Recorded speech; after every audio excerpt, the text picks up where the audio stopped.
ನಮಸ್ಕಾರ, ಸ್ಫೂರ್ತಿ ನ್ಯೂಸ್ಗೆ ಸ್ವಾಗತ. ನಾನು ಶಾನುರಾ. ಇದೀಗ ಮುಖ್ಯಾಂಶಗಳು.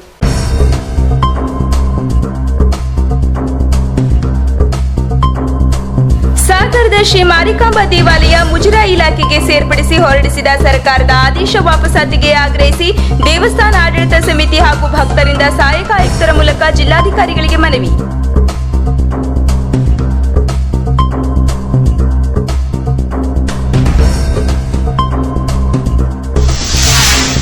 ಕೋಮಟಾ ಪುರಸಭೆಯಲ್ಲಿ ಜರುಗಿದ ಪುರಸಭಾ ನಿಧಿ ಮತ್ತು ಎಸ್ಎಫ್ಸಿ ಅನುದಾನದ ಸೌಲಭ್ಯ ವಿತರಣೆ ಹಾಗೂ ಆಶ್ರಯ ಯೋಜನೆಯಡಿ ಫಲಾನುಭವಿಗಳಿಗೆ ಸಾಲ ಮನ್ನಾ ತಿಳುವಳಿಕೆ ಪತ್ರ ವಿತರಣಾ ಕಾರ್ಯಕ್ರಮ.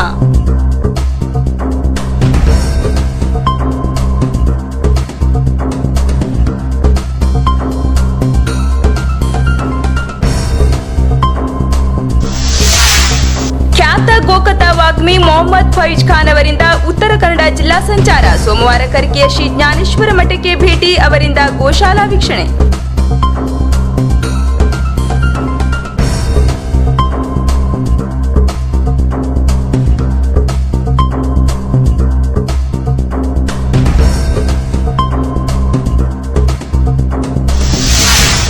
ಭಟ್ಕಳದ ಜಾಡಿಕಲ್ಲು ಎಂಬಲ್ಲಿ ನಿರ್ಮಿಸಿದ ಕುಡಿಯುವ ನೀರಿನ ಟ್ಯಾಂಕ್ನಿಂದ ಉಪ್ಪು ನೀರು ಪೂರೈಕೆ, ಕುಡಿಯಲು ನೀರಿಲ್ಲದೆ ಸ್ಥಳೀಯರ ಪರದಾಟ.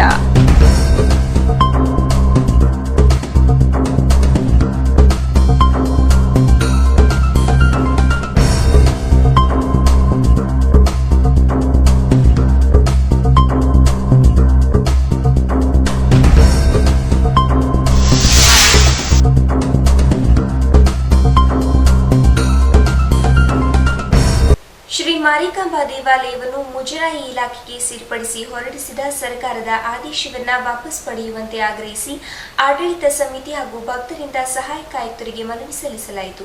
ತಾಲೂಕಿನ ಶ್ರೀ ಮಾರಿಕಾಂಬಾ ದೇವಾಲಯವನ್ನ ಮುಜರಾಯಿ ಇಲಾಖೆಗೆ ಸೇರ್ಪಡೆಗೊಳಿಸಿ ರಾಜ್ಯ ಸರ್ಕಾರ ಹೊರಡಿಸಿರುವ ಆದೇಶವನ್ನ ಹಿಂಪಡೆದು ಭಕ್ತಾದಿಗಳಿಗೆ ಈ ದೇವಸ್ಥಾನವನ್ನ ವಾಪಸ್ ಮಾಡಬೇಕೆಂದು ಒತ್ತಾಯಿಸಿ ಶ್ರೀ ಮಾರಿಕಾಂಬಾ ದೇವಸ್ಥಾನದ ಆಡಳಿತ ಸಮಿತಿ ಹಾಗೂ ಭಕ್ತಾದಿಗಳು ಮೆರವಣಿಗೆ ಕೈಗೊಂಡು ಸಹಾಯಕ ಆಯುಕ್ತರ ಮೂಲಕ ಜಿಲ್ಲಾಧಿಕಾರಿಗಳಿಗೆ ಮನವಿ ಸಲ್ಲಿಸಿದರು.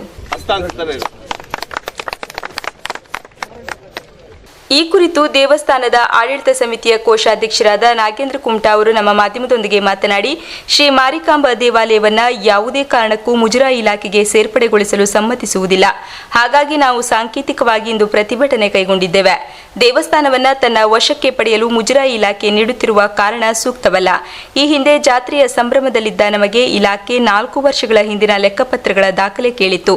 ಆಗ ನಾವು ಬೆಂಗಳೂರಿಗೆ ಧಾವಿಸಿ ಜಾತ್ರೆಯ ತಯಾರಿಯಲ್ಲಿದ್ದುದರಿಂದ ಸದ್ಯಕ್ಕೆ ಲೆಕ್ಕಪತ್ರ ಒದಗಿಸಲು ಸಾಧ್ಯವಾಗುತ್ತಿಲ್ಲ. ಜಾತ್ರೆ ಮುಗಿದ ತಕ್ಷಣ ದಾಖಲೆ ಒದಗಿಸುತ್ತೇವೆ ಎಂದಿದ್ದರು. ಮತ್ತೆ ಜಾತ್ರೆಯ ದಿನದ ಲೆಕ್ಕಪತ್ರ ಹಾಗೂ ಜಾತ್ರೆಯ ಆದಾಯ ಕೇಳಿದ್ದರು. ಅದನ್ನ ಒದಗಿಸಿದ್ದೇವೆ. ಆದರೂ ಕೂಡ ಇಲಾಖೆ ಇದೀಗ ಏಕಾಏಕಿ ದೇವಸ್ಥಾನವನ್ನು ತನ್ನ ವಶಕ್ಕೆ ಪಡೆದ ಕುರಿತು ಆದೇಶ ನೀಡಿದೆ. ಇದನ್ನು ನಾವು ತೀವ್ರವಾಗಿ ವಿರೋಧಿಸುತ್ತೇವೆ ಎಂದರು. ನೀವು 4 ವರ್ಷಗಳ ಲೆಕ್ಕವನ್ನ ತೆಗೆದುಕೊಂಡು ಬರತಕ್ಕದ್ದು ಇಲ್ಲದೆ ಹೋದಲ್ಲಿ ನಿಮ್ಮ ಮೇಲೆ ನಿಮ್ಮ ದೇವಸ್ಥಾನವನ್ನು ಏನಕ್ಕಾಗಿ ನಾವು ಮುಜರಾಯಿ ಇಲಾಖೆಗೆ ಅಧೀನ ಮಾಡ್ಕೊಳ್ಬಾರ್ದು ಅನ್ನುವಂಥ ಒಂದು ನೋಟಿಸ್ ಬಂದಿತ್ತು. ಆ ನೋಟಿಸಿಗೆ ಪ್ರತ್ಯುತ್ತರವಾಗಿ ನಾವು ನಮ್ಮ ಎಲ್ಲ ವ್ಯವಸ್ಥಾಪಕ ಸಮಿತಿಯ ಸದಸ್ಯರೊಂದಿಗೆ ಬೆಂಗಳೂರಿನಲ್ಲಿರ್ತಕ್ಕಂಥ ಮುಜರಾಯಿ ಇಲಾಖೆಗೆ ಹೋಗಿ ಅಲ್ಲಿದ್ದ ಆಯುಕ್ತರನ್ನು ಕಂಡು ಅವರಿಗೆ ಪತ್ರವನ್ನು ಕೊಟ್ಟು, ಸ್ವಾಮಿ ಜಾತ್ರೆಯ ಇದು ನಡೀತಾ ಇದೆ, ವ್ಯವಸ್ಥೆಗಳು ನಡೀತಾ ಇದೆ, ಈ ಸಂದರ್ಭದಲ್ಲಿ ನಮಗೆ ಕೊಡೋದಕ್ಕಾಗಲ್ಲ. ನಾವು ಹೊಸದಾಗಿ ಬಂದವರು, ನಾವು ಏನಿದೆ ಏನಿಲ್ಲ ಅನ್ನೋದನ್ನ ನೋಡಿಕೊಂಡು ನಾವು ಕಾರ್ಯಪ್ರವೃತ್ತರಾಗಬೇಕು. ಬಹಳ ಕಷ್ಟ. ಜಾತ್ರೆ ಅಂತ ಹೇಳಿದ್ರೆ ತುಂಬಾ ದೊಡ್ಡದಾಗಿ ನಡೀತಕ್ಕಂಥ ಜಾತ್ರೆ ಇದು. ಹಾಗಾಗಿ ನಾವು ಇನ್ನೊಂದು 2-3 ತಿಂಗಳೊಳಗೆ ನಿಮಗೆ ಲೆಕ್ಕ ಕೊಡ್ತೀವಿ, ನೀವೇನು ಕೇಳಿದ್ರು ಅದನ್ನೆಲ್ಲ ನಿಮ್ಮ ರಿಕ್ವೈರ್ಮೆಂಟ್ ಏನಿದೆ ಅದನ್ನೆಲ್ಲ ಕೊಡ್ತೀವಿ ಅಂತ ಕೂಡ ಅವರಿಗೆ ಹೇಳಿದ್ವಿ. ನಗರಸಭಾ ಸದಸ್ಯ ಸಂತೋಷ್ ಶೇಟ್ ಮಾತನಾಡಿ, ಮುಜರಾಯಿ ಇಲಾಖೆಗೆ ಸೇರ್ಪಡೆಗೊಂಡ ದೇವಾಲಯಗಳು ಇಂದು ದುಸ್ಥಿತಿಗೆ ತಲುಪಿದೆ. ಹಾಗಾಗಿ ಯಾವ ಪರಿಸ್ಥಿತಿಯಲ್ಲೂ ಈ ದೇವಾಲಯ ಮುಜರಾಯಿ ಇಲಾಖೆಯ ಸುಪರ್ದಿಗೆ ಒಳಗಾಗಬಾರದು ಎನ್ನುವುದು ಸಾಗರದ ಜನತೆಯ ಒಕ್ಕೂರಲ ಕೂಗಾಗಿದೆ. ತುರ್ತಾಗಿ ಶಾಂತಿಯುತವಾಗಿ ಪ್ರತಿಭಟನೆ ಕೈಗೊಂಡಿದ್ದೇವೆ. ಕೂಡಲೇ ಸರ್ಕಾರಿ ಆದೇಶವನ್ನು ಹಿಂಪಡೆಯಬೇಕು. ಇಲ್ಲದಿದ್ದಲ್ಲಿ ಪ್ರತಿಭಟನೆಯ ಸ್ವರೂಪವನ್ನು ತೀವ್ರಗೊಳಿಸಬೇಕಾಗುತ್ತದೆ. ದೇವಸ್ಥಾನ ಆಡಳಿತ ಮಂಡಳಿ ನ್ಯಾಯಯುತವಾಗಿ ಶಿಸ್ತಿನಿಂದ ಕಾರ್ಯನಿರ್ವಹಿಸುತ್ತಿದ್ದು ಯಾವುದೇ ರೀತಿಯ ಅವ್ಯವಹಾರ ನಡೆದಿಲ್ಲ ಎಂದರು.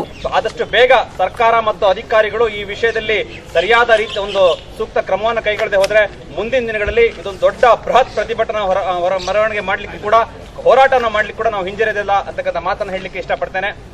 ಅಲ್ಲದೆ ಏನು ದೇವಸ್ಥಾನದ ಆಡಳಿತ ಮಂಡಳಿ ಇತ್ತೀಚೆಗೆ ಅತ್ಯಂತ ಶಿಸ್ತಿನಿಂದ ಕಾರ್ಯನಿರ್ವಹಿಸ್ತಾ ಇದೆ.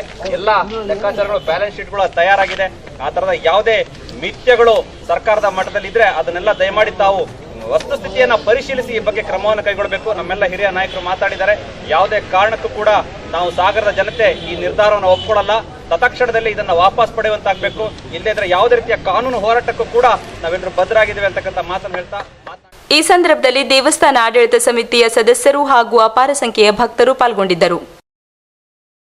ಶಿವಮೊಗ್ಗ ಜಿಲ್ಲೆಯ ಸುಳೇಬೆಲ್ ಮೈದಾನದಲ್ಲಿ ಮುಸ್ಲಿಂ ಸಮುದಾಯದ 250 ಜೋಡಿಗಳ ಸಾಮೂಹಿಕ ವಿವಾಹ ಅತ್ಯಂತ ಯಶಸ್ವಿಯಾಗಿ ಜರುಗಿತು. ಶಿವಮೊಗ್ಗದ ಖಲಂದರಿಯ ಅಸೋಸಿಯೇಷನ್ ಟ್ರಸ್ಟ್ ವತಿಯಿಂದ ಗುರುಗಳಾದ ಸೈಯದ್ ಖಲಂದರ್ ಶಾ ಖಾದ್ರಿ ಅವರ ಆಶಯದಂತೆ ಶಿವಮೊಗ್ಗ ಜಿಲ್ಲೆಯ ಸುತ್ತಮುತ್ತಲಿನ ಮುಸ್ಲಿಂ ಸಮುದಾಯದವರಿಗಾಗಿ ಸಾಮೂಹಿಕ ವಿವಾಹ ಕಾರ್ಯಕ್ರಮವನ್ನು ಆಯೋಜಿಸಲಾಗಿದ್ದು, ಈ ವಿವಾಹ ಕಾರ್ಯಕ್ರಮದಲ್ಲಿ ಒಟ್ಟು 250 ಮುಸ್ಲಿಂ ಜೋಡಿಗಳು ದಾಂಪತ್ಯ ಜೀವನಕ್ಕೆ ಕಾಲಿಟ್ಟರು. ಈ ಟ್ರಸ್ಟ್ನ ಸದಸ್ಯರೊಬ್ಬರು ನಮ್ಮ ಮಾಧ್ಯಮದೊಂದಿಗೆ ಮಾತನಾಡಿ, ಖಲಂದರಿಯ ಅಸೋಸಿಯೇಷನ್ ವತಿಯಿಂದ ಗುರುಗಳ ಆಶಯದಂತೆ ಈ ವಿವಾಹ ಕಾರ್ಯಕ್ರಮವನ್ನು ಆಯೋಜಿಸಿದ್ದೇವೆ. ದಾಂಪತ್ಯ ಜೀವನಕ್ಕೆ ಕಾಲಿಟ್ಟ ನವಜೋಡಿಗಳಿಗೆ ನಮ್ಮ ಟ್ರಸ್ಟ್ ವತಿಯಿಂದ ಉಚಿತ ಉಡುಗೊರೆ ನೀಡಲಾಗಿದೆ. ಈ ಕಾರ್ಯಕ್ರಮದಲ್ಲಿ ಸುಮಾರು 1 ಲಕ್ಷಕ್ಕೂ ಮೀರಿದ ಮುಸ್ಲಿಂ ಬಾಂಧವರು ಪಾಲ್ಗೊಂಡಿದ್ದರು ಎಂದರು. ಖಲಂದರಿಯ ಅಸೋಸಿಯೇಷನ್ ವತಿಯಿಂದ ಸಾಮೂಹಿಕ ವಿವಾಹವನ್ನು ನಮ್ಮ ಗುರುಗಳ ಆಶ್ರಯದೊಂದಿಗೆ ಸಾಮೂಹಿಕ ವಿವಾಹವನ್ನು ಮಾಡಿರುತ್ತಾರೆ. ಇದರಲ್ಲಿ ಮೊಹಮ್ಮದ್